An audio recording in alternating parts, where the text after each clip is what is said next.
Hello friends, welcome to you success. आज की इस वीडियो में हम लोग UP triple S C PET की परीक्षा के लिए मॉडल प्रैक्टिस सेट को हल करने का प्रयास करेंगे।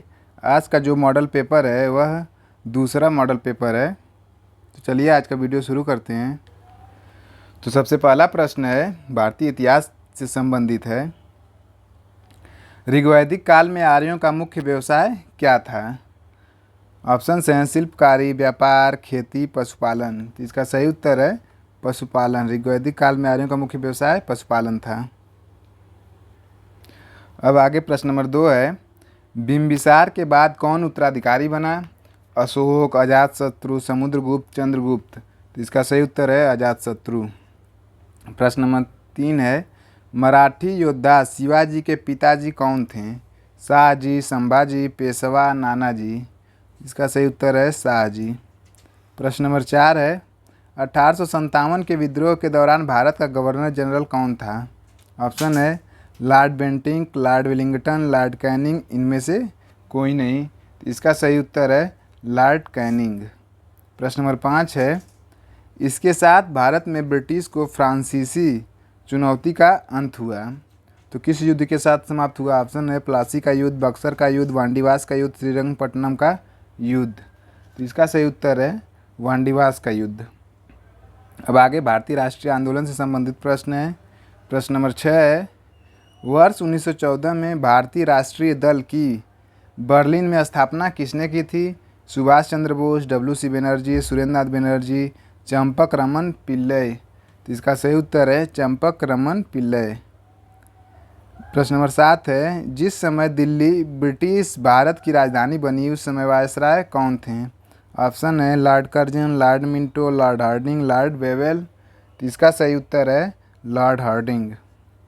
अब आगे प्रश्न नंबर 8 है, ए ओ ह्यूम के संबंध में निम्नलिखित में से कौन सा कथन सही नहीं है?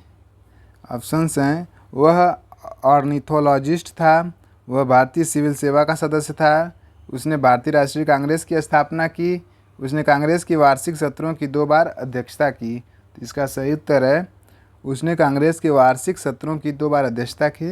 यह गलत कथन है। आगे है प्रश्न नंबर 9, गांधी जी द्वारा सन 1933 तक संपादित समाचार पत्र का नाम क्या था? Sarvodaya, Arya, times of India, young India. तो इसका सही उत्तर है यंग इंडिया। प्रश्न नंबर 10 है, अंग्रेजों द्वारा निम्न में से किस क्रांतिकारी को फांसी की सज़ा दी गई थी? जतिन दास, चंद्रशेखर आज़ाद, राजगुरु, कल्पना दत्त। तो इसका सही उत्तर है राजगुरु। अब आगे भूगोल से संबंधित प्रश्न है। प्रश्न नंबर 11 है, ग्रीष्म ऋतु में धूल भरी आंधियाँ तापमान पर क्या प्रभाव डालती हैं? तापमान को थोड़ा बढ़ाती हैं, तापमान को घटाती हैं, तापमान को बहुत अधिक बढ़ाती हैं, कोई प्रभाव नहीं डालती। तो इसका सही उत्तर है तापमान को घटाती हैं। प्रश्न नंबर 12 है, विषुवत रेखा इक्वेटर के समानांतर काल्पनिक रेखाओं को क्या कहते हैं? अक्षांश, रेखांश, समदाब रेखाएं, समताप रेखाएं। तो इसका सही उत्तर है अक्षांश रेखाएं। प्रश्न नंबर 13 है, गारो और खासी जनजातियां मुख्य रूप से पाए जाते हैं मणिपुर, मेघालय, मिजोरम, छोटा नागपुर। इसका सही उत्तर है मेघालय। अब आगे प्रश्न नंबर 14 है, रायसेना हिल कहाँ है? नई दिल्ली, श्रीनगर में पहाड़ी रूप जिसे पहाड़ी शंकराचार्य के रूप में जाना जाता है, वह जगह जहाँ जम्मू और कश्मीर के डोगरा शासकों ने अपने किले निर्मित किए, कन्याकुमारी में शैल रूप जहाँ स्वामी विवेकानंद की प्रतिमा स्थापित थी।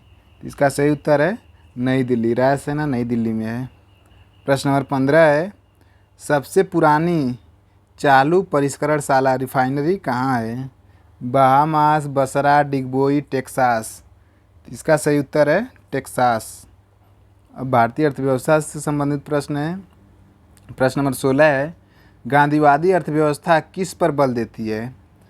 राजनीतिक एवं सामाजिक मूल्य, समाजवादी एवं आर्थिक मूल्य, मानवीय एवं सांस्कृतिक मूल्य, आध्यात्मिक एवं धार्मिक मूल्य। तो इसका सही उत्तर है समाजवादी एवं आर्थिक मूल्य।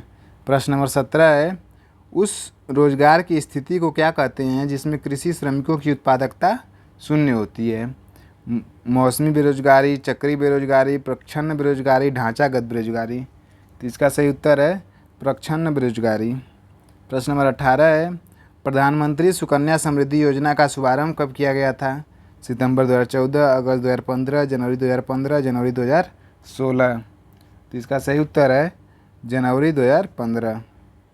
प्रश्न नंबर 19 है भारत में हरित क्रांति के अंतर्गत विकसित बीज वाली फसलों की उच्च पैदावार वाली किस्मों का चयन कीजिए। ऑप्शन है चावल, गेहूँ, दलहन, तिलहन और गन्ना, मक्का, चना, ज्वार, कहवा और चाय। चावल, गेहूँ, ज्वार, बाजरा और मक्का, गेहूँ, चावल, गन्ना, दलहन और मक्का। तो इसका सही उत्तर है चावल, गेहूँ, दलहन, तिलहन और गन्ना। प्रश्न नंबर 20 है वाणिज्यिक बैंकों द्वारा भारतीय रिजर्व बैंक के पास रखे गए सांविधिक न्यूनतम से अधिक रिजर्व कहलाते हैं? नकदी रिजर्व, जमा रिजर्व, बेसी रिजर्व, क्षणिक रिजर्व। इसका सही उत्तर है नकदी रिजर्व। अब भारतीय संविधान एवं लोक प्रशासन से संबंधित प्रश्न है। प्रश्न नंबर 21 है निम्नलिखित में से किसका सबसे अधिक प्रभाव भारतीय संविधान के आपातकालीन उपबंध के ऊपर है? ऑप्शन है भारत सरकार ने 1935, जर्मनी का वेइमर संविधान, संयुक्त राज्य का संविधान, कनाडा का संविधान। तो इसका सही उत्तर है जर्मनी का वेइमर संविधान। प्रश्न नंबर 22 है संविधान प्रारूप समिति के समक्ष प्रस्तावना का प्रस्ताव किसने रखा? जवाहरलाल नेहरू, भीमराव अंबेडकर, BN राव, महात्मा गांधी। इसका सही उत्तर है जवाहरलाल नेहरू। प्रश्न नंबर 23 है भारतीय संविधान का अनुच्छेद 125 संबंधित है सर्वोच्च न्यायालय के न्यायाधीशों की नियुक्ति संबंधी उपबंधों से, सर्वोच्च न्यायालय के न्यायाधीशों के वेतन, भत्ते एवं अन्य सुविधाओं से संबंधित उपबंधों से, उच्च न्यायालयों के न्यायाधीशों की नियुक्ति संबंधी प्रावधानों से, उच्च न्यायालयों के न्यायाधीशों के वेतन, भत्ते एवं सुविधाओं संबंधी प्रावधानों से। तो इसका सही उत्तर है सर्वोच्च न्यायालय के न्यायाधीशों के वेतन, भत्ते एवं अन्य सुविधाओं से संबंधित उपबंधों से। प्रश्न नंबर 24 है भारतीय संविधान का कौन सा अनुच्छेद मुफ्त कानूनी सहायता और समान न्याय प्रदान करता है? तो article 30, article 25, article 39A, article 33B। तो इसका सही उत्तर है आर्टिकल 39A। प्रश्न नंबर 25 है ग्राम पंचायत का कोई सदस्य हस्तलिखित आवेदन मुखिया को समर्पित कर त्यागपत्र दे सकता है? आवेदन समर्पित करने के कितने दिनों बाद त्यागपत्र प्रभावी माना जाएगा? 7 दिनों बाद, 15 दिनों बाद, 21 दिनों बाद, 28 दिनों बाद, जिसमें रविवार शामिल नहीं है। तो इसका सही उत्तर है 7 दिनों बाद। अब सामान्य विज्ञान से संबंधित प्रश्न। प्रश्न नंबर 26 निम्नलिखित में से कौन सा एक प्रकाश संश्लेषी वर्णक नहीं है?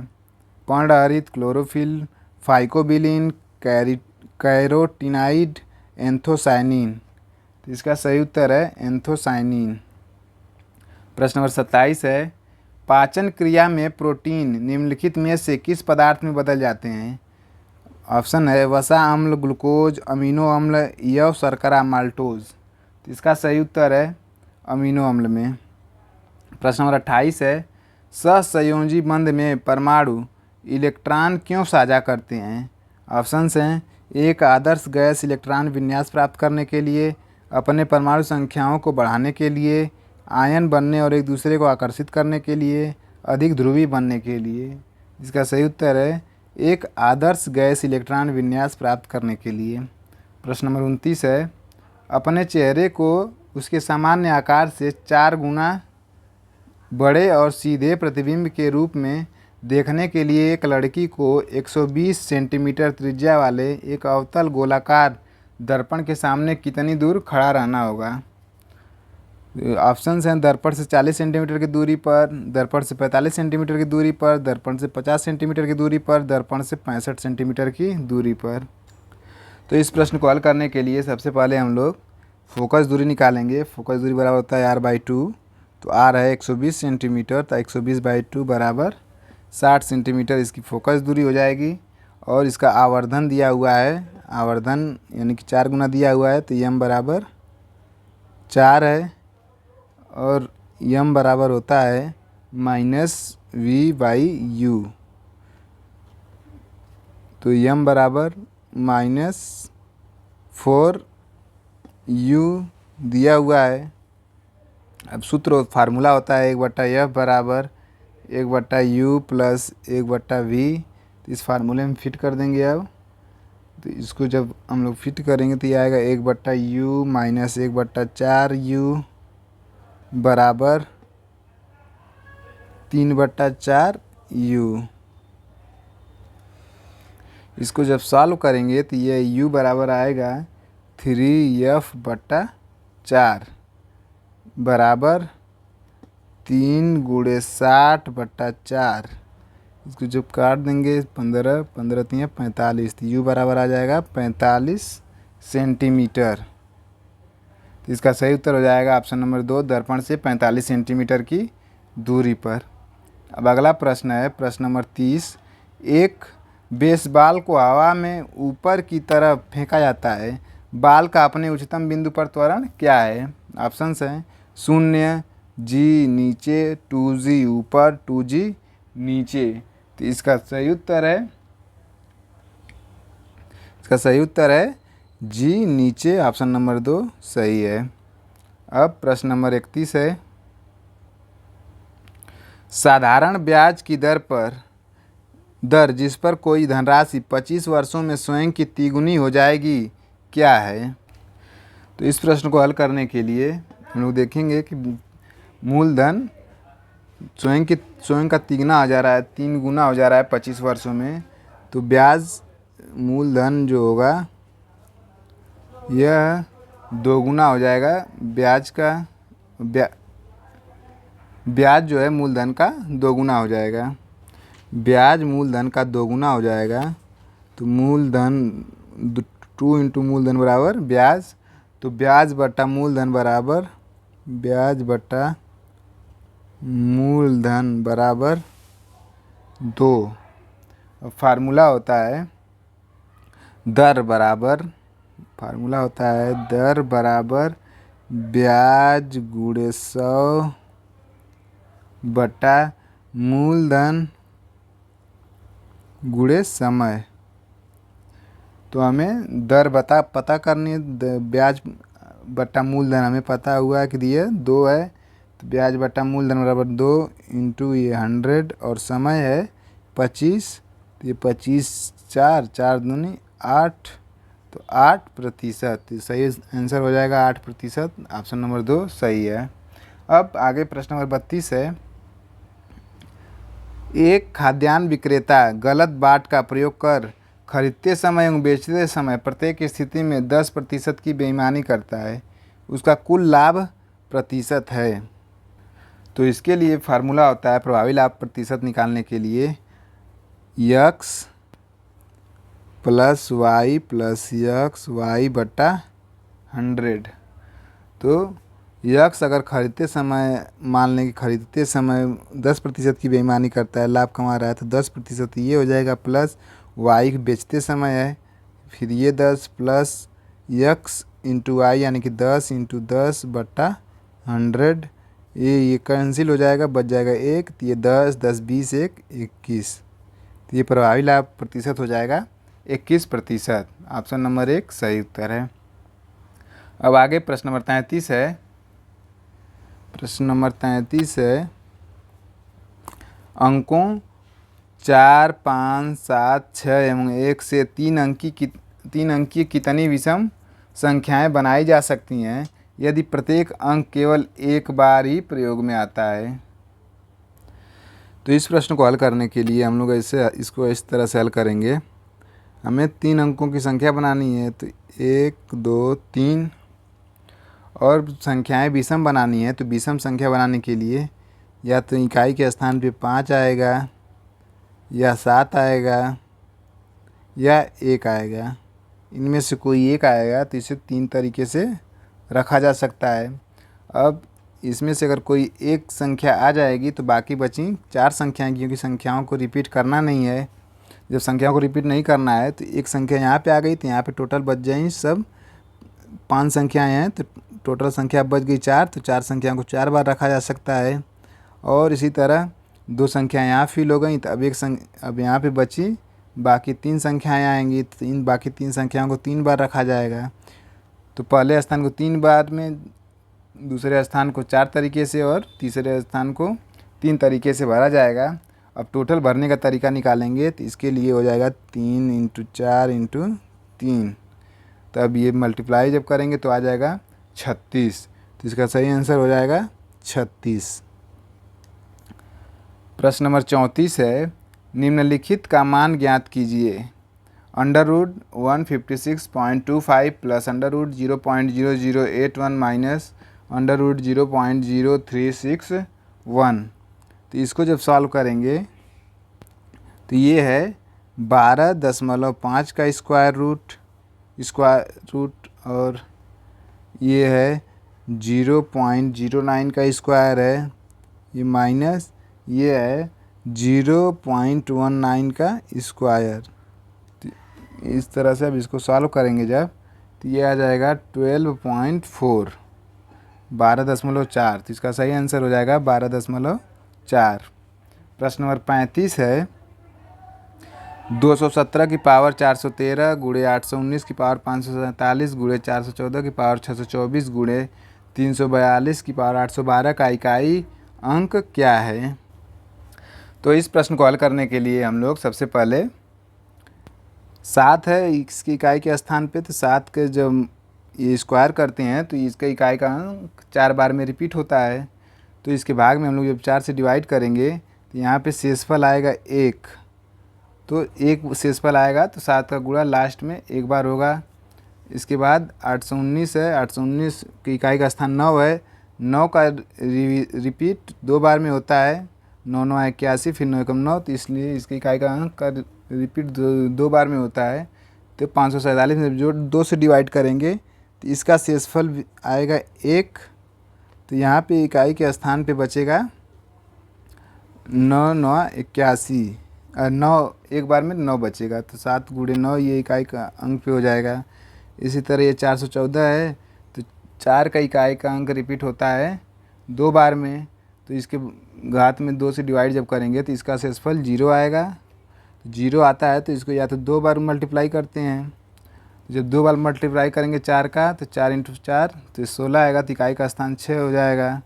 और इसी तरह 342 में इकाई का स्थान पे 2 है, तो 2 का रिपीट 4 बार में होता है इकाई का स्थान, तो 4 में इसके घात में डिवाइड करेंगे 4 से तो ये भी पूरा कैंसिल हो जाएगा, यहाँ पे बचेगा 0, या फिर इसको 4 बार में गुणा करते हैं, तो जब इसका 4 बार गुणा करेंगे इकाई का स्थान पे 2 है, तो 2 का जब 4 बार में गुणा करेंगे तो ये आ जाएगा इकाई के स्थान पे इसके 2 दूनी 4 दूनी 8 दूना 16, इकाई के स्थान पे 6 आ जाएगा। अब इकाई का स्थान पे निकालने के लिए इन सब का मल्टीप्लाई कर देंगे, तो 6 6 36, इकाई के स्थान पे 6 है, फिर 6 का 9 में गुणा करेंगे तो 6 9 54, इकाई के स्थान पे 4 आया, फिर 4 में 7 का गुणा करेंगे तो 4 7 28, और इसके इकाई के स्थान पे आ गया 8, तो इसका आंसर हो जाएगा 8। अब हिंदी से संबंधित प्रश्न है, तो प्रश्न नंबर 36 है, बादशाह शब्द का स्त्रीलिंग रूप।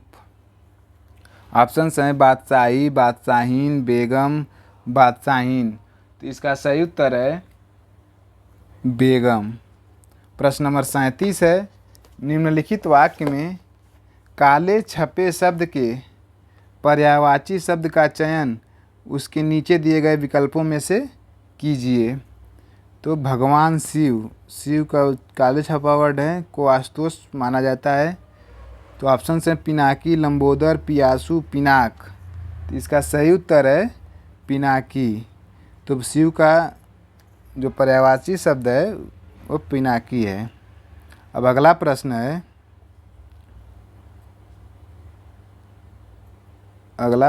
प्रश्न नंबर 38 है, विनोद को उस विद्यालय में इम्तिहान लेने वाला बनकर जाना है। ऑप्शंस हैं विशेषज्ञ, परीक्षक, अध्यापक, समन्वयक। इसके लिए निर्देश दिया गया है कि निम्नलिखित वाक्य में काले गहरे वाक्यांश के लिए उपयुक्त शब्द का चयन उसके दिए गए विकल्पों में से कीजिए। तो काला जो शब्द है वाक्य है इम्तिहान लेने वाला, तो इसके ऑप्शंस हैं विशेषज्ञ, परीक्षक, अध्यापक, समन्वयक।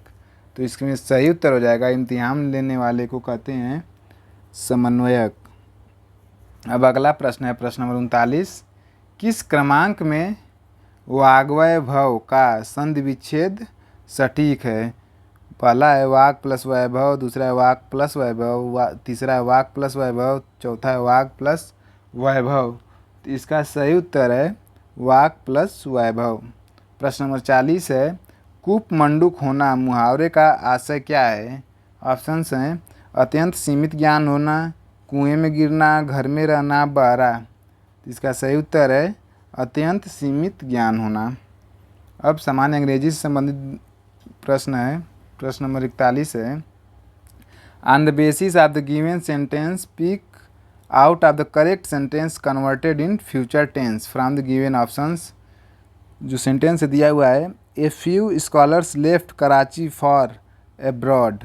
ऑप्शंस हैं a few scholars will left Karachi for abroad, a few scholars shall leave Karachi for abroad, a few scholars will leave Karachi for abroad, a few scholars leave Karachi for abroad. तो इसका सही उत्तर है option number 3 a few scholars will leave Karachi for abroad. Question number 42 है choose the option that describes the meaning of the following idiom and phrase. Phrase दिया हुआ है in the blues. Options हैं behave like a fool, being colourful, melancholic and low spirited, having many blue things। इसका सही उत्तर है option number 3 melancholic and low spirited। अब direction 43 to 45 questions के लिए हैं। In the following questions you have one brief passage with 3 questions. Following the passage read the passage carefully and choose the best answer to each question out of the 4 alternatives। Passage दिया हुआ है once there lived an old man who had a bag of gold, he was foolish, he dug a hole in the ground and put the bag of gold into the hole, then he covered the hole with a stone, he used to visit the place nearly every day, he would take away the stone and put his fingers into the hole, then he would touch the gold and feel very happy. One day he took the stone away and put his fingers into the hole. How angry and sad he was when he discovered that his treasure was not there. The old man went to a friend and sadly told him the story. His friend said, there is no reason for you to be sad, your gold was useless to you, you still have the hole. You can visit it whenever you like. All you have to do is to imagine that your treasure is still there। तो प्रश्न दिया हुआ question number 43 है the old man hid the gold in a secret chamber, in a bank locker, underground, in an unknown place.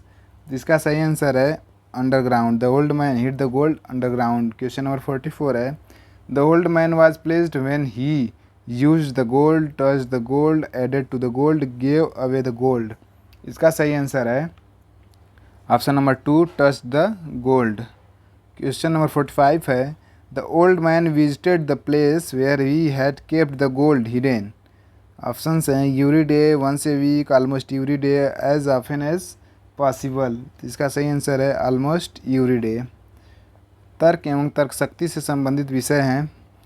प्रश्न number 46 है दोनों शब्दों पक्षी पंख का एक दूसरे से एक निश्चित संबंध है, सही विकल्प का चयन करें जिसके दोनों शब्दों में वैसा ही संबंध है। तो पहला विकल्प है व्हेल पानी, कुत्ता फेफड़े, कार पहिया, पेन कागज। तो इसका सही आंसर है कार पहिया। प्रश्न नंबर 47 है YXWUTSQPOMLK, इसके बाद क्वेश्चन मार्क है, उसके स्थान बताना है क्या आएगा। तो इसको जब हम लोग सॉल्व करेंगे तो हम लोग देखते हैं y में से -4 जब कम करेंगे तो u आएगा, इसी तरह u में -4 करेंगे तो q आएगा, q में -4 करेंगे तो m आएगा, और m में जब -4 करेंगे तो ये आएगा i। और इसके बाद है यक्स में -4 करेंगे तो t आएगा, t में -4 करेंगे तो p आएगा, और p में -4 करेंगे तो l आएगा, और l में जब -4 करेंगे तो h आएगा। इसी तरह W में -4 करेंगे तो S आएगा, S में -4 करेंगे तो O आएगा, O में -4 करेंगे तो K आएगा, और K में जब -4 करेंगे तो ये आएगा G। तो इसमें जो बन रहा है वो है IHG। तो ऑप्शन नंबर 4 सही है, IHG। प्रश्न नंबर 48 है, कुछ अक्षरों का समूह दिया गया है जिनमें से प्रत्येक अक्षर को एक अंक निर्धारित किया गया है। इन अक्षरों को इस प्रकार व्यवस्थित करें कि उससे एक अर्थपूर्ण शब्द बन जाए और उनके अंकों के सही क्रम को दिए गए विकल्पों में से दर्शाएं। तो अंक लेटर दिया हुआ है UMERNB। इससे जब हम लोग वर्ड बनाएंगे तो बनेगा NUMBER नंबर। तो N का है 5, U का है 1, M का है 2, B का है 6, E का है 3 और R का है 4। तो 51, 26, 34। तो इसका सही उत्तर होगा 51, 26, 34। 51, 26, 34 विकल्प नंबर 1। प्रश्न नंबर 49 है, दिए गए समीकरण को संतुलित करने तथा चिन्हों को प्रतिस्थापित करने के लिए गणितीय चिन्हों का सही क्रम समूह चुनिए। तो 4 स्टार 6 स्टार 6 स्टार 2 स्टार 20 दिया हुआ है। तो इसको सॉल्व करने के लिए हम सभी विकल्प में से बारी बारी रखेंगे, लेकिन इसका जो सही आंसर होगा वह विकल्प नंबर 2 है। तो इसको हम लोग रख के चेक कर लेते हैं। तो 4 इंटू 6 हो जाएगा, फिर माइनस करना है 6 हो जाएगा, फिर +2 हो जाएगा इज इक्वल टू 20। जब इसको करेंगे तो हम लोग पहले मल्टीप्लाई होगा, 4 में 6 का गुणा करेंगे 24 आएगा, 24 में से 6 घटेगा 18 आएगा, 18 में 2 जोड़ेंगे तो 20 आ जाएगा। इसलिए विकल्प नंबर 2 सही है। प्रश्न नंबर 50 है, 2 कथनों के आगे 4 निष्कर्ष 1, 2, 3 और 4 दिए गए हैं। आपको कथनों को सत्य मानकर विचार करना है, चाहे वे समानांतर ज्ञात तथ्यों से भिन्न प्रतीत होते हों। आपको निर्णय करना है कि दिए गए निष्कर्षों में से कौन से, यदि कोई हो, निश्चित रूप से दिए गए कथनों के आधार पर निकाला जा सकता है। कथन दिया हुआ है, सभी कुत्ते पुस्तकें हैं, सभी पुस्तकें चित्र हैं। तो इसको हम लोग बनाएंगे, सभी कुत्ते, ये कुत्ते का भी है, तो सभी कुत्ते पुस्तकें हैं, सभी कुत्ते पुस्तकें हैं, ये ऐसे बनेगा। फिर दिया सभी पुस्तकें चित्र हैं, सभी पुस्तकें चित्र हैं। तो सबसे पहला निष्कर्ष दिया हुआ है सभी कुत्ते चित्र हैं, तो सभी कुत्ते ये चित्र हैं, तो ये सही है। अगला है सभी पुस्तकें कुत्ते हैं, तो सभी पुस्तकें कुत्ते नहीं हैं, तो ये गलत है। सभी चित्र कुत्ते हैं, तो सभी चित्र कुत्ते हैं, कुत्ते छोटा है चित्र बड़ा है, तो सभी चित्र कुत्ते हैं, ये भी गलत हो जाएगा। फिर है कुछ चित्र पुस्तकें हैं, कुछ चित्र पुस्तकें हैं, तो ये सही है, क्योंकि कुछ चित्र, ये जो पूरा चित्र है तो इसमें से कुछ चित्र पुस्तकें भी हैं, तो ये सही विकल्प है। तो कथन 1 और 4 सही हैं, तो केवल निष्कर्ष 1 और 4 लागू, इसलिए ऑप्शन 1 सही है। अब करंट अफेयर्स पर आधारित प्रश्न है। प्रश्न नंबर 51 है, किस हवाई अड्डे ने 2022 में विश्व के व्यस्ततम हवाई अड्डों की सूची में 9वां स्थान प्राप्त किया है? ऑप्शंस हैं इंदिरा गांधी अंतर्राष्ट्रीय हवाई अड्डा, मनोहर अंतर्राष्ट्रीय हवाई अड्डा गोवा, छत्रपति शिवाजी महाराज अंतर्राष्ट्रीय हवाई अड्डा, कैंपेगौड़ा इंटरनेशनल एयरपोर्ट बेंगलुरु। इसका सही उत्तर है इंदिरा गांधी अंतर्राष्ट्रीय हवाई अड्डा। प्रश्न नंबर 52 है, विश्व का पहला एशियाई किंग गिद्ध संरक्षण केंद्र कहाँ बनाया जा रहा है? ऑप्शन है रेणुकूट, महाराजगंज, लखनऊ, भदोही। तो इसका सही उत्तर है महाराजगंज, महाराजगंज में बनाया जा रहा है। प्रश्न नंबर 53 है, तुर्की की मंजूरी के बाद कौन सा देश 31वां नाटो सदस्य बना है? New Zealand, Denmark, Finland, Canada. इसका सही आंसर है फिनलैंड। प्रश्न नंबर 54 है, कौन सा देश इंटरनेशनल बिग कैट्स अलायंस का संस्थापक सदस्य बना? ऑप्शन है नेपाल, सीरिया, मोजाम्बिक, बांग्लादेश। तो इसका सही उत्तर है नेपाल। प्रश्न नंबर 55 है, वर्ष 2022-23 में भारत का कुल निर्यात कितना था? ऑप्शन है 710.28 अरब डॉलर, 680.38 अरब डॉलर, 770.18 अरब डॉलर, 740.08 अरब डॉलर। तो इसका सही उत्तर है 770.18 अरब डॉलर। प्रश्न नंबर 56 है, दुनिया के सबसे आपराधिक देशों की रैंकिंग में भारत का कौन सा स्थान है? 67वां, 71वां, 75वां, 77वां। तो इसका सही उत्तर है 77वां।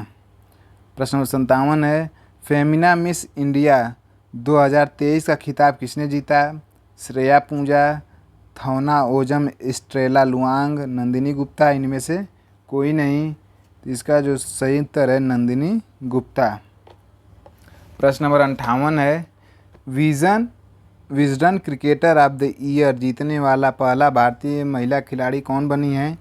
दीप्ति शर्मा, शेफाली वर्मा, हरमनप्रीत कौर, पूनम यादव। तो इसका सही उत्तर है हरमनप्रीत कौर। प्रश्न नंबर 59 है, डोप टेस्ट में फेल होने के कारण किस महिला वेटलिफ्टर पर 4 साल का प्रतिबंध लगा दिया गया है? रेणु बाला चानू, सकीना खातून, कविता देवी, संजीता चानू। तो इसका सही उत्तर है संजीता चानू। प्रश्न नंबर 60 है, महर्षि पहल का लक्ष्य क्या है? ऑप्शन है मिलेट्स के बारे में जागरूकता पैदा करें, समुद्री संसाधनों के बारे में जागरूकता पैदा करना, पारंपरिक दवाओं के बारे में जागरूकता पैदा करना, पांडुलिपियों के बारे में जागरूकता पैदा करना। तो इसका सही उत्तर है ऑप्शन नंबर 1, मिलेट्स के बारे में जागरूकता पैदा करना। प्रश्न नंबर 61 है,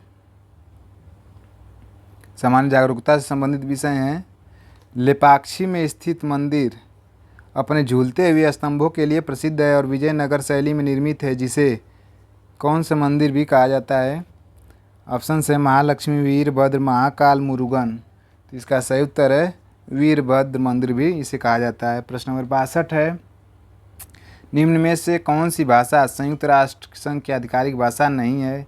अंग्रेजी, अरबी, जापानी, चाइनीज। तो इसका सही उत्तर है जापानी। प्रश्न नंबर 63 है, राजवाड़ा महल सांस्कृतिक धरोहर परियोजना कहाँ स्थित है? जबलपुर, मांडू, उज्जैन, इंदौर। तो इसका सही उत्तर है इंदौर। राजवाड़ा महल इंदौर में स्थित है। प्रश्न नंबर 64 है, वर्ल्ड ट्रेड ऑर्गेनाइजेशन को किस वर्ष में स्थापित किया गया था? 1952, 1942, 1947, 1995। इसका सही उत्तर है 1995। प्रश्न नंबर 65 है, हीराकुंड बांध किस नदी पर बनाया गया है? ऑप्शन हैं बेतवा, महानदी, कृष्णा, गोदावरी। तो इसका सही उत्तर है महानदी। प्रश्न नंबर 66 है, निम्नलिखित में से कौन सा राज्य भारत में दालों का सबसे बड़ा उत्पादक है? ऑप्शन है हरियाणा, बिहार, मध्य प्रदेश, उत्तराखंड। इसका सही उत्तर है ऑप्शन नंबर 3 मध्य प्रदेश। प्रश्न नंबर 67 है, भारत का प्रथम स्वनिर्मित पावर प्लांट कहाँ स्थित है? ट्राम्बे, कोटा, कालपक्कम, तारापुर। इसका सही उत्तर है कालपक्कम। प्रश्न नंबर 68 है, भारत के संविधान के किस अनुच्छेद के तहत राष्ट्रपति अध्यादेश को लागू कर सकता है? ऑप्शन है अनुच्छेद 75, अनुच्छेद 101, अनुच्छेद 123, अनुच्छेद 168। इसका सही उत्तर है अनुच्छेद 123। अब प्रश्न नंबर 69 है, युद्ध सेवा पदक से सम्मानित होने वाली पहली महिला कौन है? भावना कंठ, शालिजा धामी, मिंटी अग्रवाल, अपर्णा कुमार। इसका सही उत्तर है मिंटी अग्रवाल। प्रश्न नंबर 70 है, 1968 में निम्नलिखित में से किसे साहित्य अकादमी पुरस्कार मिला? ऑप्शंस हैं कैफी आजमी, बुद्धदेव बसु, हरिवंश राय बच्चन, अमृता प्रीतम। तो इसका सही उत्तर है हरिवंश राय बच्चन। अपठित हिंदी गद्यांश का विवेचन विश्लेषण से संबंधित प्रश्न है। निर्देश 71 से 75 तक के प्रश्नों के लिए दिया गया है। नीचे दिए गए गद्यांश को पढ़िए और निम्नलिखित प्रश्नों के सही उत्तर का चयन कीजिए। विचार विनिमय के लिए केवल मनुष्य को ही वाणी का वरदान प्राप्त है। पशु पक्षी अपने भाव और विचार शारीरिक मुद्राओं और संकेतों द्वारा प्रकट करते हैं। वाणी के अनेक रूप हैं जो भाषा और बोली कहलाते हैं। प्रायः सभी स्वतंत्र देशों की अपनी अपनी भाषाएं हैं, उनके साथ स्थानीय बोलियां भी हैं जो भाषा का ही प्रादेशिक रूप हैं। सबसे अधिक सुगम, सरल और स्वाभाविक भाषा मातृभाषा कहलाती है। यह बालक को जन्मजात संस्कार से मिलती है। अन्य भाषाएं अर्जित भाषाएं होती हैं जो अभ्यास द्वारा सीखी जाती हैं। अपने घर, परिवार, वर्ग, जाति और देश के मध्य विचार विनिमय के लिए सबसे सरल मातृभाषा ही है।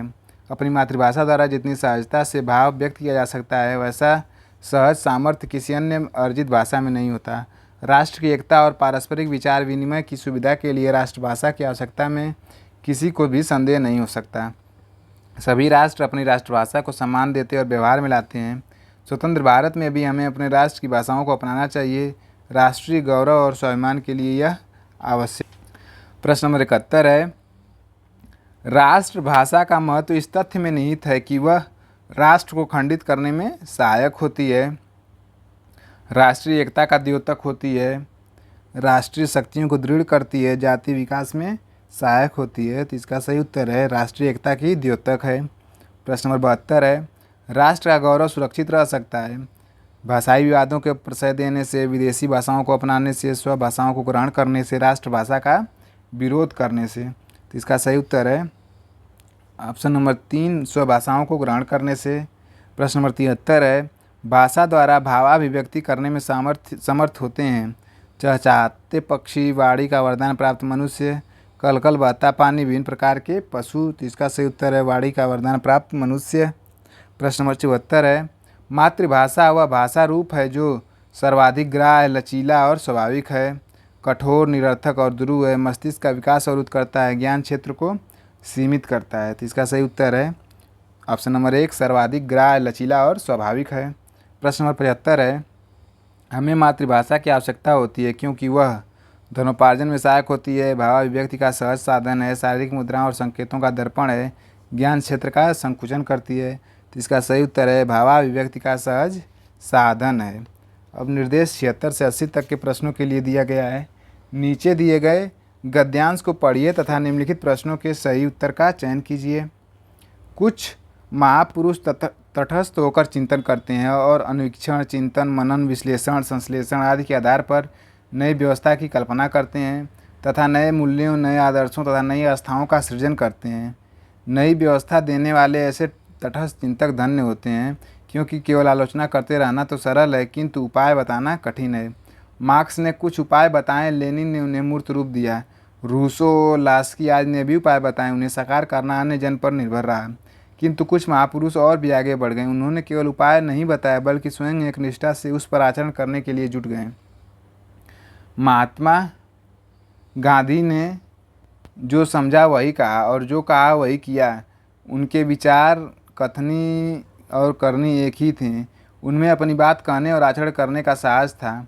उनका जीवन अपने सुझाए हुए उपायों एवं आदर्शों के आधार पर विविध प्रयोगों और अनुभवों की सजीव श्रृंखला है। महात्मा गांधी काल के प्रवाह के साथ नहीं बहे, वे युग प्रवर्तक हो गए। गांधी महान और अलौकिक पुरुष थे। प्रश्न नंबर 76 है, इस गद्यांश में लेखक ने महात्मा गांधी के विषय में क्या कहा? वे एक केवल सिद्धांतवादी थे, उनकी कथनी और करनी में अंतर था, वे केवल आदर्शवादी थे, उपर्युक्त में से कोई नहीं। तो ऑप्शन नंबर 4 सही है, उपर्युक्त में से कोई नहीं। प्रश्न नंबर 77 है, तटस्थ चिंतन से क्या अभिप्राय है? स्वतः सुखाय उहापोह करना, एकांत में बैठकर सोचना, निष्पक्ष होकर सोच विचार करना, गंभीर चिंतन करना। तो इसका सही उत्तर है निष्पक्ष होकर सोच विचार करना। प्रश्न नंबर 78 है, उक्त गद्यांश का संबंध निम्नलिखित में से किससे है? आदर्शवाद, मार्क्सवाद, समाजवाद, कर्मवाद। तो इसका सही उत्तर है कर्मवाद। प्रश्न 79 है, इस गद्यांश में लेखक ने मुख्य रूप से क्या वर्णित किया है? कुछ महापुरुषों का चरित्र चित्रण, मार्क्स के सिद्धांतों की व्याख्या, मात्र महात्मा गांधी के चरित्र की विशिष्टता का कारण बताया है, महात्मा गांधी के सत्याग्रह आंदोलन का महत्व मात्र समझाया है। इसका सही उत्तर है ऑप्शन नंबर 1, कुछ महापुरुषों का चरित्र चित्रण किया है। प्रश्न नंबर 80 है, इस गद्यांश में लेखक ने यूरोप के कुछ महापुरुषों के विषय में क्या कहा है? उन्होंने नए मूल्यों की स्थापना की, उन्होंने कुछ नए आदर्श स्थापित किए, उन्होंने उपाय तो बताएं पर उनका कार्यान्वयन दूसरों पर छोड़ दिया, वे यथार्थवादी थे। तो इसका सही उत्तर है ऑप्शन नंबर 3, उन्होंने उपाय तो बताएं पर उनका कार्यान्वयन दूसरों पर छोड़ दिया। अब है ग्राफ की व्याख्या एवं विश्लेषण से संबंधित प्रश्न। निर्देश 81 से 85 तक के प्रश्नों के लिए दिया गया है। नीचे दिए गए स्तंभ आरेख में एक मोबाइल निर्माता कंपनी द्वारा वर्ष 2007 तथा 2008 में विभिन्न मॉडलों के मोबाइलों के प्रतिशत आवंटन को दर्शाया गया है। वर्ष 2007 में मोबाइल फ़ोनों का कुल उत्पादन 35 लाख था और 2008 में वह 44 लाख था। इस आलेख का अध्ययन कर निम्नलिखित प्रश्नों के उत्तर दीजिए। एक कंपनी द्वारा निर्मित 6 भिन्न प्रकार के मोबाइलों के 2 वर्षों में प्रतिशत दिए हुए हैं। इधर 2007 है ये, और 2008 का दिया हुआ है, और ये अलग अलग मॉडल का दिया हुआ है। अब प्रश्न नंबर 81 इस आधार पर दिया हुआ है कि वर्ष 2007 में निर्मित ए, बी तथा ई मॉडल के मोबाइलों की कुल संख्या कितनी है। ए, बी और ई 2007 में, ए, बी और ई 2007 में पूछ रहा है। तो यहाँ पे उत्पादन दिया हुआ है, ए का उत्पादन प्रतिशत में है, बी का प्रतिशत में और ई का प्रतिशत में है। तो ए का है टोटल 2007 में 30% तक, ए का 30% तक है, और बी का यहाँ 10, ये 5, 15% तक है, और ई का है उसी तरह ये 10, ये 5, 10, 5, 15% तक है ई का भी। तो टोटल जो 2007 में उत्पादन है, 2007 में उत्पादन है 35 लाख, टोटल 35 लाख उत्पादन है, जिसमें से 30 + 15 + 15 ये सभी ए, बी और ई का उत्पादन है। तो ए, बी और ई का टोटल उत्पादन हो जाएगा ए + बी + ई का टोटल उत्पादन 30 + 15 + 15 यानी कि 60% टोटल निकालना है। और टोटल 35 लाख उत्पादन हो रहा है, तो 35 लाख का 60%, 35 × 60/100। इसको जब सॉल्व करेंगे तो ये आ जाएगा 21 लाख, 20 × 3 = 60, 20 × 5 = 100, 5 × 7 = 35, 7 × 21, 21 लाख। तो इसका आंसर हो जाएगा ए, बी और ई का टोटल उत्पादन 21 लाख। ऑप्शन नंबर 3 सही उत्तर है, 21 लाख। प्रश्न नंबर 82 है, वर्ष 2007 से 2008 तक किन मॉडलों के उत्पादन में विचरण का प्रतिशत अधिकतम था। तो इस प्रश्न को हल करने के लिए हम लोग दोनों वर्षों में देखेंगे कितना कितना अंतर हो रहा है। ऑप्शन दिया हुआ है बी और सी, सी, डी, डी, ई और ए, बी का। तो हम लोग सबसे पहले मॉडल ए का निकालते हैं। मॉडल ए में विचरण ए का है इधर 30% है 2007 में, और 2008 में है 40%। तो विचरण हो जा रहा है 10% का। तो 10 कितने से विचरण हो रहा है, 30 से, तो 10/30 × 100 बराबर ये आ जाएगा 33.33%। इसी तरह बी का निकालेंगे। बी का 2007 में है 15% और 2008 में है ये 40 से 60 तक यानी कि 20%। ये 15%, 20%, तो विचरण हो जा रहा है 20 - 15 = 5। कितने से विचरण हो रहा है, 15 से, तो 5/15 × 100। इसको जब सॉल्व करेंगे तो 5 × 3 = 15 बराबर आ जाएगा 33.33%। अब इसी तरह सी का जब निकालेंगे, सी का 2007 में है ये 45 से लेकर 65 तक है यानी कि 25% है, और 2008 में ये हम लोग देखेंगे 60 से लेकर 75 तक है यानी कि 15। तो इसमें विचरण आ जा रहा है 25 - 15 = 10। तो 10 कितने से विचरण हो रहा है, ये 25 से विचरण हो रहा है, 25 से विचरण हो रहा है 10/25 × 100। ये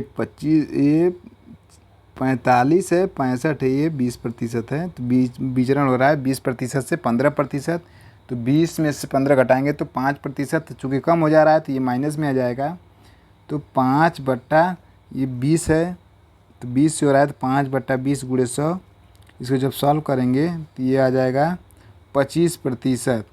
25% का विचरण हो रहा है। तो सबसे अधिक विचरण कौन हो रहा है, ये बी का है और ये ए का है। तो सबसे अधिक विचरण जो हो रहा है ए और बी में 33.33% का, और सी में हो रहा है 25% का। तो किन मॉडलों के उत्पादन विचरण का प्रतिशत अधिकतम है, तो ए और बी में अधिकतम है विचरण। तो ऑप्शन नंबर 4 सही है। प्रश्न नंबर 83 है, वर्ष 2007 और वर्ष 2008 में निर्मित बी प्रकार की मोबाइलों की संख्या में कितना अंतर था। तो इसके लिए तो बी में 2007 में देखेंगे कि बी के निर्मित मोबाइलों की कुल संख्या कितनी है। 2007 का ये है, तो 2007 में बी का हो रहा है 15%। 15% किसका, 2007 में टोटल 35 लाख का 15%। तो 35 लाख का 15%, 35 लाख का 15% माइनस, और 2008 में ये हो रहा है 2008 में बी का 2008 में जो बी का है 40 से 60 यानी कि 20%, 20% है कितने का है 44 लाख का। 2008 में टोटल 44 लाख है, तो 44 लाख का 20% माइनस 44 लाख का 20%। इसको जब सॉल्व हम लोग करेंगे तो ये आ जाएगा 525 माइनस 880 बटा 100 बराबर माइनस 355 बटा 100 लाख। चूँकि संख्या लाख में दी हुई है तो ये लाख हो जाएगा, तो ये टोटल आ जाएगा 35,530 माइनस, चूँकि माइनस में इसलिए आ रहा है क्योंकि बाद में उत्पादन बढ़ जा रहा है, इसलिए ये माइनस में आ रहा है। तो अंतर बस पूछ रहा है, तो कितना अंतर था, तो 3,55,000 का। ऑप्शन नंबर 1 सही उत्तर है। अब अगला प्रश्न नंबर 84 है, यदि वर्ष 2008 में ए प्रकार के मोबाइलों का प्रतिशत उत्पादन वर्ष 2007 के बराबर होता, तो वर्ष 2008 में ए प्रकार के मोबाइलों का उत्पादन कितना होता। तो 2008 में ए प्रकार के मोबाइलों का उत्पादन प्रतिशत कितना है। 2008 में ए प्रकार के मोबाइलों का उत्पादन प्रतिशत है 40%, और 2008 में 44 लाख है और 2007 में 35 लाख है। तो प्रश्न हमें कह रहा है 2008 में ए प्रकार के मोबाइलों का उत्पादन प्रतिशत है 40%। 40% है, कितना था 2008 में ए प्रकार की मोबाइलों का उत्पादन प्रतिशत है 40% और 2007 में है 30%। तो यदि वर्ष 2008 में ए प्रकार के मोबाइलों का प्रतिशत वर्ष 2007 के बराबर होता, तो 8 में 40% और 7 में है 2007 में उत्पादन प्रतिशत है 30%। अब दिया है कि तो वर्ष 2008 में ए प्रकार के मोबाइलों का उत्पादन कितना होता। तो 2008 में टोटल उत्पादन हो रहा है 44 लाख, तो 44 लाख का 30% हम लोग निकाल देंगे, तो 30% यानी कि 30/100। जब इसको सॉल्व करेंगे तो ये आ जाएगा 1, 32, 1, 2, 3, 4 जीरो, इकाई, दहाई, सैकड़ा, हज़ार, 10,000, लाख, 10 लाख, 13,20,000। इसका सही उत्तर हो जाएगा ऑप्शन नंबर 2, 13,20,000। प्रश्न नंबर 85 है, यदि कंपनी द्वारा डी प्रकार के मोबाइलों की प्रत्येक वर्ष की उत्पादन संख्या के 50% मोबाइल बेच दिए जाते हैं, तो डी प्रकार के कितने मोबाइल बिना बिके रह जाते हैं। तो इसको हम लोग हल करेंगे। 2007 में देखेंगे डी का कितना उत्पादन टोटल हो रहा है, इसे मिटा देते हैं।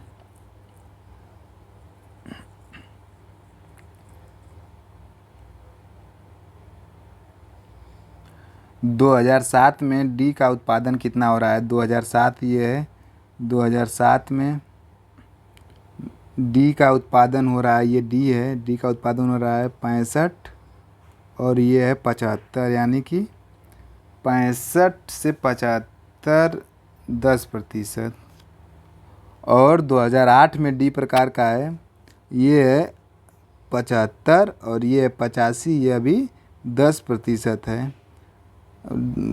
दोनों में 2007 में 10% उत्पादन हो रहा है डी का और 2008 में 10% उत्पादन हो रहा है डी का। कह रहा है कि 50% टोटल बिक जा रहे हैं। तो जो बचे हुए कितने मोबाइल हैं, तो बचे हुए मोबाइल हो जाएंगे 85% बिक जा रहे हैं, तो 15% 2007 में बच जा रहा है, 2008 में भी 15% बच जा रहा है।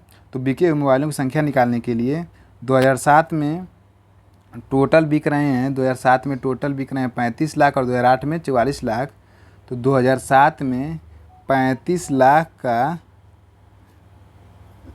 उत्पादन डी का हो रहा है 10%, यानी कि 35 लाख का, ये 35 लाख में है 10/100 इंटू बच कितने रहे हैं 15%, तो 15/100 बचे हुए चूँकि निकालना है तो 15/100 हो जाएगा, बचे हुए से गुणा कर देंगे।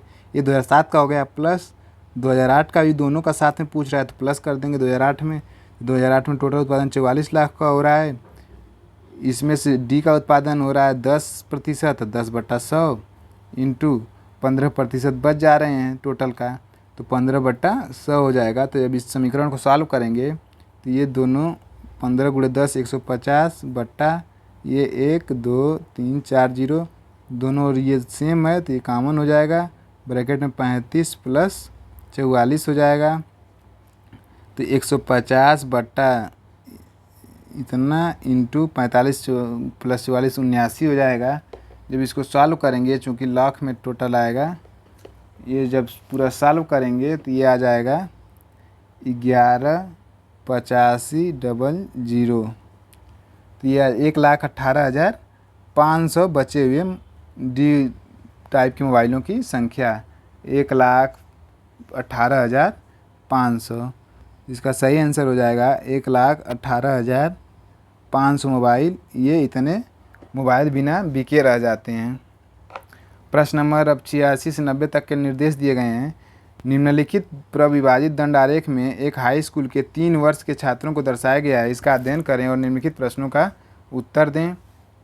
ये दंड आरेख बना हुआ है जिसमें अनुत्तीर्ण, तृतीय श्रेणी, द्वितीय श्रेणी, प्रथम श्रेणी की छात्रों की संख्या दी हुई है और ये वर्ष दिया हुआ है, अलग अलग वर्ष में कितने कितने हैं। प्रश्न नंबर 86 इस आधार पर दिया हुआ है कि वर्ष 2008 में प्रथम श्रेणी में उत्तीर्ण छात्रों का प्रतिशत कितना था। तो वर्ष 2008 के लिए पूछ रहा है, प्रथम श्रेणी में उत्तीर्ण छात्रों की प्रतिशत पूछ रहा है।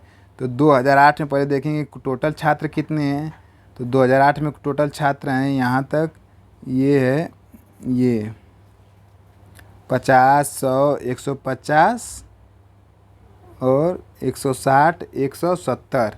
तो 2008 में टोटल छात्रों की संख्या हो गई 170 टोटल छात्रों की संख्या हो गई। और प्रथम में उत्तीर्ण छात्र हैं, ये चूँकि प्रथम श्रेणी में उत्तीर्ण छात्रों की संख्या दिखा रहा है तो ये है 20। तो प्रथम श्रेणी में उत्तीर्ण छात्र हैं 20, फर्स्ट डिवीज़न है 20। और ये पूछ रहा है कि कितने प्रतिशत हैं। तो टोटल हैं 20, टोटल प्रथम श्रेणी में उत्तीर्ण है 20, टोटल छात्र हैं 170 इंटू 100। इसको जब सॉल्व करेंगे तो ये आ जाएगा 200/17 बराबर 11 सही 13/17%। तो हमारा आंसर हो जाएगा 11 सही 13/17%। प्रश्न नंबर 87 है, वर्ष 2008 में उत्तीर्ण छात्रों का प्रतिशत कितना है। तो 2008 में उत्तीर्ण छात्रों का प्रतिशत पूछ रहा है। तो वर्ष 2008 में टोटल छात्र 170 हैं। वर्ष 2008 में टोटल छात्र हैं 170 और इसमें से अनुत्तीर्ण छात्र कितने हैं निकाल लेंगे। अनुत्तीर्ण छात्र इतने हैं, तो ये हैं 1 2 3 4 अर्थात 40 अनुत्तीर्ण छात्र हैं। यहाँ से लेकर यहाँ तक 1 2 3, 1 खाना 2 खाना 3 खाना, तो 3 खाना अनुत्तीर्ण छात्र हैं। तो टोटल छात्र कितने हो जाएंगे 30। अनुत्तीर्ण छात्र हो गए 30, तो टोटल छात्र हैं 170। तो उत्तीर्ण छात्रों की संख्या हो जाएगी 170 - 30 बराबर 140। 140 छात्र उत्तीर्ण हैं। तो अब इनका पूछ रहा है कितने उत्तीर्ण छात्रों का प्रतिशत कितना है। तो टोटल उत्तीर्ण छात्र 140 हैं और टोटल छात्र 170 हैं। तो 140/170 × 100।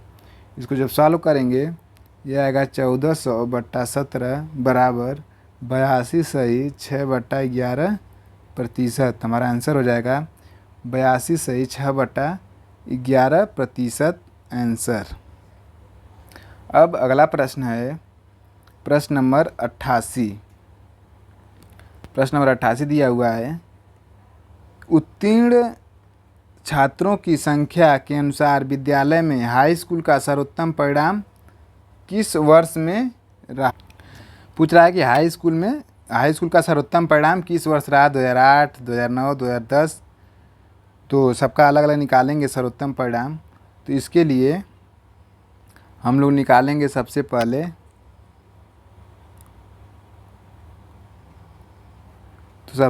हम लोग निकालेंगे कि 2008 में उत्तीर्ण छात्रों का प्रतिशत। तो 2008 में अभी हम लोगों ने निकाला था आया था 82 सही 6/11%, 6/17%, 82 सही 6/17%, ये आया था 2008 में 82 सही 6/17%। अब इसी तरह 2009 में निकालेंगे, तो 2009 में हम लोग देखेंगे टोटल छात्रों की संख्या है 190 और अनुत्तीर्ण छात्र हैं यहाँ से लेकर यहाँ तक, तो 1 2 3 4 5 यानी कि 50 छात्र अनुत्तीर्ण हैं।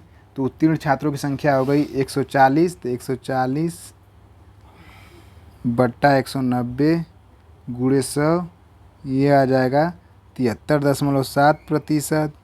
ये 2009 का हो गया। और 2010 का निकालेंगे इसी तरह। जब 2010 का निकालेंगे, 2010 में टोटल छात्रों की संख्या है 200, ये 200 है। अनुत्तीर्ण छात्र हैं यहाँ से लेकर यहाँ तक, यानी कि ये 1 2 3 30 छात्र अनुत्तीर्ण हैं। तो उत्तीर्ण छात्र कितने हो गए टोटल 170, तो 170/200 गुणे 100, तो ये आ जाएगा बराबर 85%। तो 2010 में ये आ गया 85% छात्र उत्तीर्ण हैं। 2008 में 82 सही 6/17% और 2009 में 73.7%। तो सबसे अधिक सफल छात्र जो हैं 2010 में आए, तो इसलिए सही उत्तर हो जाएगा 2010 ऑप्शन नंबर 3 सही है। प्रश्न नंबर 89 है। अब वर्ष 2008 में तृतीय श्रेणी में उत्तीर्ण छात्रों की संख्या कितनी थी? तो 2008 में तृतीय श्रेणी में उत्तीर्ण छात्रों की संख्या पूछ रहा है। तो 2008 है ये में तृतीय श्रेणी है जो वाइट है, ब्लैंक है, ये वाला तृतीय श्रेणी में उत्तीर्ण छात्रों की संख्या पूछ रहा है। तो यहाँ से लेकर यहाँ तक है 1 2 3 4 5 6, तो 6 दाम 60। तो तृतीय श्रेणी में उत्तीर्ण छात्रों की संख्या कितनी हो गई 60। ऑप्शन नंबर 2 सही है 60। प्रश्न नंबर 90 है। वर्ष 2010 में द्वितीय श्रेणी में उत्तीर्ण छात्रों का प्रतिशत कितना था? 2010 के में पूछ रहा है। तो 2010 में द्वितीय श्रेणी में उत्तीर्ण छात्रों का प्रतिशत पूछ रहा है। द्वितीय श्रेणी, तो द्वितीय श्रेणी है ये डार्क वाला, तो ये यहाँ से लेकर यहाँ तक है। तो टोटल हैं 1 2 3 4 5 6, टोटल 60 छात्र हैं। बट टोटल द्वितीय श्रेणी में उत्तीर्ण छात्रों की संख्या 60 है और टोटल छात्रों की संख्या है 200। तो 60/2010 में टोटल छात्रों की संख्या है ये यहाँ तक 200 है। तो 60/200 गुणे 100, तो ये 100 2 कट जाएगा 2 30। तो 30% छात्र जो हैं द्वितीय श्रेणी में उत्तीर्ण हैं। 30% छात्र द्वितीय श्रेणी में उत्तीर्ण हैं। तो ऑप्शन नंबर 1 सही आंसर हो जाएगा। अब तालिका की व्याख्या एवं विश्लेषण से संबंधित प्रश्न है। प्रश्न निर्देश 91 से 95 तक के प्रश्नों के लिए है। निम्नलिखित सारणी का ध्यान से अध्ययन कर नीचे दिए गए प्रश्नों के उत्तर दीजिए। विभिन्न शहरों में रह रहे ग्रेजुएटों और पोस्ट ग्रेजुएटों की संख्या दी हुई है। ये शहर अलग अलग दिए हुए हैं और ग्रेजुएट और पोस्ट ग्रेजुएट की संख्या दी हुई है। तो प्रश्न नंबर 91 है। शहर सी में ग्रेजुएटों और पोस्ट ग्रेजुएटों की संख्या के बीच अंतर कितना है? तो शहर ये है दोनों, शहर सी का ये ग्रेजुएट 15,150, पोस्ट ग्रेजुएट 10,500। तो दोनों के बीच अंतर पूछा है। तो 15,150 में से 10,500 माइनस कर देंगे तो ये आ जाएगा 4,650। तो इसका सही आंसर हो जाएगा 4,650 ऑप्शन नंबर 1। प्रश्न नंबर 92 है। सभी शहरों में मिलकर पोस्ट ग्रेजुएटों की औसत संख्या क्या है? तो पोस्ट ग्रेजुएटों की औसत संख्या पूछ रहा है सभी शहरों में, तो इसके लिए सभी को ऐड कर देंगे। 1,800 plus 18,000 8,000 plus 18,000 plus 10,500 plus 16,250 plus 20,000 plus 18,450। जब सभी को ऐड करेंगे तो ये आ जाएगा टोटल 91,200। अब एवरेज पूछा है तो टोटल संख्या 1 2 3 4 5 6, टोटल संख्या 6 है तो 6 से डिवाइड कर देंगे तो ये आ जाएगा 15,200। तो औसत संख्या आ जाएगी 15,200 ऑप्शन नंबर 3 सही है। प्रश्न नंबर 93 है। शहर ए और बी में मिलकर ग्रेजुएटों की संख्या का शहर ए और ई में मिलकर पोस्ट ग्रेजुएटों की संख्या से क्रमशः अनुपात क्या है? तो शहर ए और बी में ग्रेजुएटों की संख्या जब निकालेंगे, शहर ए और बी में ग्रेजुएटों की संख्या 10,200 प्लस 25,250, इनकी संख्या आ जाएगी 35,450। 35,450 संबंधे। और शहर ए और ई में मिलकर पोस्ट ग्रेजुएटों की संख्या, शहर ए और ई में मिलकर पोस्ट ग्रेजुएट संख्या 8,000 प्लस 20,000 28,000। तो 35,450 संबंधे 28,000। जब इन दोनों का निकालेंगे हम लोग तो ये इससे कैंसिल हो जाएगा, फिर काटेंगे 5 से, तो ये टोटल ओवरऑल आएगा 709 संबंधे 560। तो जो अनुपात आएगा 709 संबंधे 560, ऑप्शन बी सही उत्तर है। अब अगला है प्रश्न नंबर 94। शहर ए, डी और एफ में मिलकर ग्रेजुएटों और पोस्ट ग्रेजुएटों की संख्या, कुल संख्या कितनी है? शहर ए, डी और एफ में, शहर ए, डी और एफ में ग्रेजुएटों और पोस्ट ग्रेजुएट संख्या, तो इसके लिए 10,200 plus 20,200 plus 16,500 plus 8,000 plus 10,000 plus 16,250 plus 18,450, इन सभी को जब ऐड करेंगे तो ये आ जाएगा 89,600। जब सबको ऐड करेंगे तो ये आएगा 89,600। तो इसका ऑप्शन 4 सही होगा, 89,600। प्रश्न नंबर 95 है। शहर एफ में ग्रेजुएटों की संख्या इसी शहर में पोस्ट ग्रेजुएटों की संख्या का लगभग कितना प्रतिशत है? तो ग्रेजुएटों की संख्या और पोस्ट ग्रेजुएटों की संख्या से प्रतिशत पूछ रहा है। तो ग्रेजुएटों की संख्या है शहर एफ में, शहर एफ का पूछ रहा है, तो शहर एफ में ग्रेजुएटों की संख्या है 16,500 और पोस्ट ग्रेजुएटों की संख्या है 18,450। तो इसका जब प्रतिशत निकालेंगे ग्रेजुएटों का पोस्ट ग्रेजुएटों से, तो 16,500 बट्टा 18,450 इंटू 100, 16,500 बट्टा 18,450 इंटू 100। जब इसको सॉल्व करेंगे तो ये आ जाएगा 89%। तो जो इसका सही उत्तर होगा 89%, ऑप्शन नंबर 4। अब निर्देश 96 से 100 तक के प्रश्नों के लिए दिया गया है। निम्नलिखित सारणी में 5 सप्ताह में 6 प्रिंटरों द्वारा मुद्रित पृष्ठों की संख्या दर्शाई गई है। सारणी का सावधानी पूर्वक अध्ययन कर प्रश्नों का उत्तर दें। 5 सप्ताह में 6 मुद्रकों द्वारा मुद्रित पृष्ठों की संख्या, तो ये सप्ताह अलग अलग दिया हुआ है और ए, बी, सी, डी, ई और एफ मुद्रकों द्वारा मुद्रित पृष्ठों की संख्या दी हुई है। तो प्रश्न नंबर 96 है। प्रश्न नंबर 96 दिया हुआ है, पहले सप्ताह में सभी मुद्रकों द्वारा मुद्रित पृष्ठों की औसत संख्या कितनी है? पहले सप्ताह में सभी मुद्रकों द्वारा मुद्रित पृष्ठों की औसत संख्या, तो पहले सप्ताह में पूछ रहा है तो 664 plus 618 plus 628 plus 552 plus 638 plus 419, सभी को ऐड करेंगे तो ये टोटल आ जाएगा 3,519 और टोटल संख्या 6 है, 1 2 3 4 5 6, तो 6 से डिवाइड कर देंगे तो ये आ जाएगा 586.5। तो 586.5 आ जाएगा, तो इसका सही आंसर हो जाएगा 586.5, ऑप्शन नंबर 1। अगला प्रश्न है प्रश्न नंबर 97।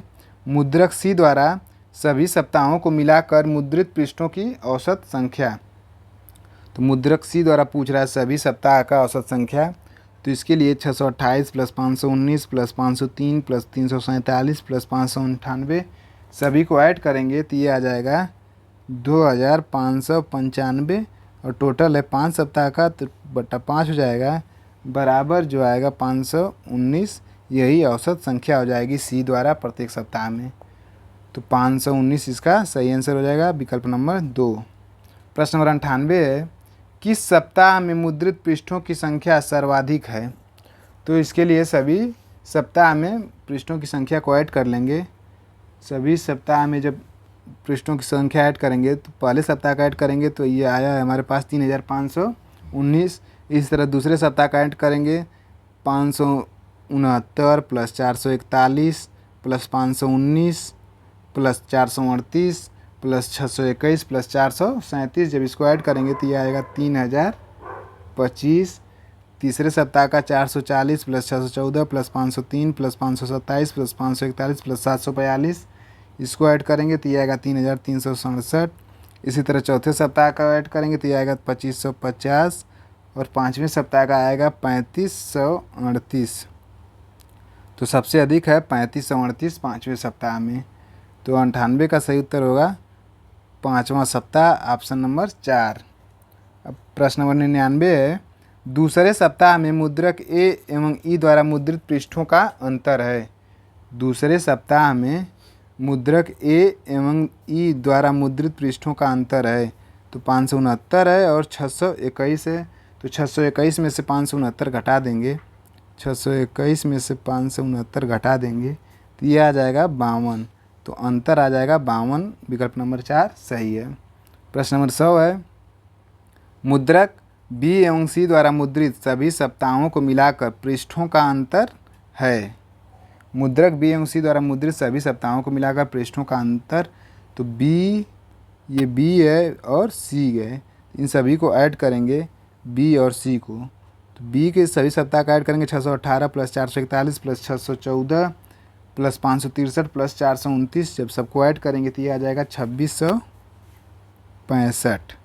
और इसी तरह जब मुद्रक सी का ऐड करेंगे 628 प्लस 419 प्लस 503 प्लस 347 प्लस 598 तो ये आ जाएगा 2595। तो अंतर पूछ रहा है तो 2665 में से 2595 को माइनस कर देंगे तो ये आ जाएगा अंतर 70। तो इसका सही आंसर हो जाएगा ऑप्शन नंबर 2 70।